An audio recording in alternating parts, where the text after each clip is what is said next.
sababa waraana bilisummaa Oromoo waliin hariiroo qabdu jedhuun waraanni mootummaa godina Qeellam Wallaggaa aanaa sadan caanqaa keessatti namoota nagaa 3 ajjeesuun dhaga'ame. Maddeen raadiyoon Dirree Shaggar bakkasii akka eeranitti waraanni mootummaa godina Qeellam Wallaggaa aanaa sadan caanqaa ganda cirrachaa iddoo Goshii jedhamutti adoolessa 11 bara 2023 waraana bilisummaa Oromoof odeeffannoo fi wantoota adda addaa kennitu jechuun namoota nagaa 3 rashaneera.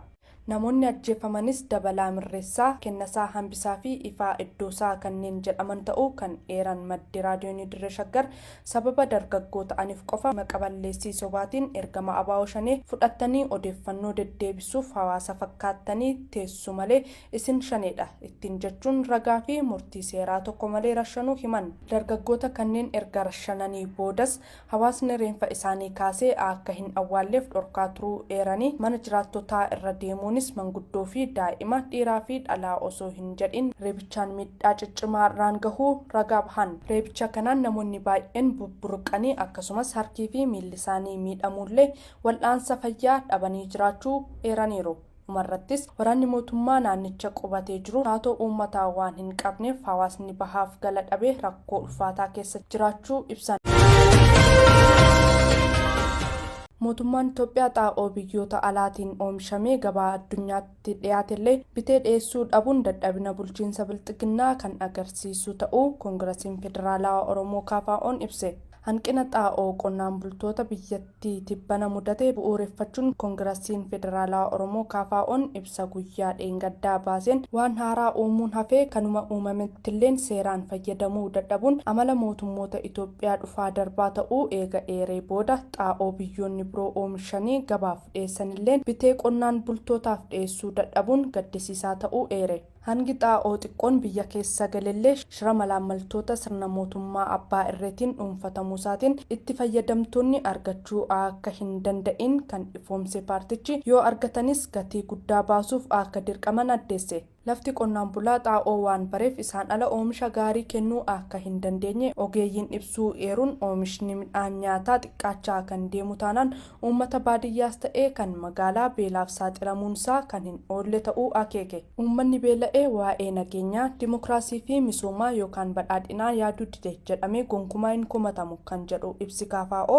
xaa'oon yoo yeroo isaatiin hin dhiyaanne rakkoo akka laayyootti keessaa bahuu hin dandeenye fidee dhufaa jedhe. Waa'ee xaa'oo ilaalchisee uummata keenyaaf ni iyyanna kan jedhu KFO'n bittaa meeshaalee waraanaa dabalatee baasii yeroo fudhachuu danda'u irra taruun biyyootaa fi dhaabbilee biyyoota alaa deeggarsa gaafachuu dabalatee xaa'oo biyya keessa galee jiru ammoo sirnaan tamsaasuun hojiin wal irraa hin cinne akka raawwatamu cimsinee hubachiifnaa jedheeras. Aanaa Walisootti hordoftoonni amantii waaqeffannaa hidhaman. Godina Shawaa Kibba Lixaa aanaa Walisootti miseensonni dhaabbata hordoftoota amantii waaqeffannaa galma amantichaa keessa turan 3 hidhattoota mootummaatiin qabamanii hidhamuun himame. Dhaabbanni hordoftoota amantii waaqeffannaa fuula miidiyaa hawaasummaa isaarratti akka ibsetti hidhattoonni mootummaa aanaa Walisoo magaalaa Garboo keessatti halkan gaafa adoolessa 8 bara 2023 galma amantii waaqeffannaa Odaa Fooqaa seenuun hordoftoota amantichaa dabareen galma bulaa turan 3 to'annoo jala oolchuun hidhamaniiru. Hidhattoonni kunneen galma kana keessatti waan shakkine qabna jechuun humnaan galmicha seenuu kan ibsu dhaabbatichi guutummaa galmichaa eega sakatta'aniin booda namoota 3 obbo Danda'aa Geeraa, Margaa Haayiluu fi Dagaagsaa Macheessaa qabanii deemuu eeru. Yeroo sanaaf qoratamtanii deebitu jechuun gara waajjira poolisii geessanis hanga yoonaa osoo gadi hin dhiifamin jiraachuu dhaabbatichi ibseera. Hordoftoota amantii waaqeffannaa irratti xiyyeeffachuun hidhuun ammas akka hin dhaabbanne kan ibsu dhaabbatichi gochaan kun yakka irra deddeebiin mul'atuu fi mirga amantii kan sarbu ta'uu ifoomse. Hordoftoonni amantii waaqeffannaa yeroo hedduu siyaasaan shakkamtu jedhamuun bakkoota hedduutti hidhamaa akka turan gabaasaa turuun keenya ni yaadatama. Waraani faashisti PP godin Matakkal aanaa Dibaat keessatti uummata buqqisuun saamichi geggeessan Jaalawwii Mohaammed dabalatu qabdi. Waraanni faashisti PP duula lolaa uummata Oromoo irratti geggeessee lubbuu baay'ee hambisaa saamaa fi godaansisaa uummata nagaa dhoowwachuun lafa abidda itti taasisanii jiru. Godina Matakkal aanaa Dibaat magaalaa Qorqaa keessatti kibxata darbe adoolessa 11 2023 waraanni garee maafiyaa PP sintu waraana bilisummaa Oromoo fideen rukuchiise jechuun uummata irratti dhukaasuun magaalaa keessaa erga ari'anii saamicha geggeessan. Magaalattii keessatti namootni baqachuu hin dandeenye qofti kan hafan yoo ta'u, tiksitootni barcuma Abiyyi Ahimad manneen uummataa fi dukkaana caccabsuun qabeenyaa fi maallaqa fudhatan.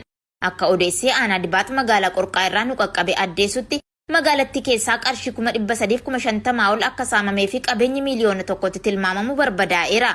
Kana malees horii namootni gadhiisanii baqatan ooruutti oofuun midhaan hektaara 10 ol mancaasisuun barameera. Namoota qe'ee isaanii irraa godaansisan kanas guyyaa 2 booda kamisa darbe waltajjii waamuun akka qe'eetti deebi'aniif jaarsolii fi abbootii amantii kan hin baqanne mariisisanis uummatni magaalattii guutuutti hin deebine. Hanga gabaasni kun qindaa'etti nagaan amansiisaan magaalaa qorqaa kana keessatti akka hin buunee fi murni biltsiginnaa waraana dabalataa itti fe'ee jiraachuun barameera. Abiyyi Ahimad rakkoo Sudaan furra jechuun waltajjii Itoophiyaa keessatti qindeessan milkaa'uu dhabus akka taa'ee daawwatuuf Gibxitti waamamus impaayera inni geggeessu keessatti garuu rakkoon nageenyaa furmaata argachuu dhabuun lubbuun namootaa fi qabeenyi barbadaa'aa oola. Kaaba Oromiyaa godin Walloo aana baatee heesan mootummaan naannoo Amaaraa kaabinoo PP'dhuu jiraachuun dhaga'am jaalbooree addunyaa dabalata qaba.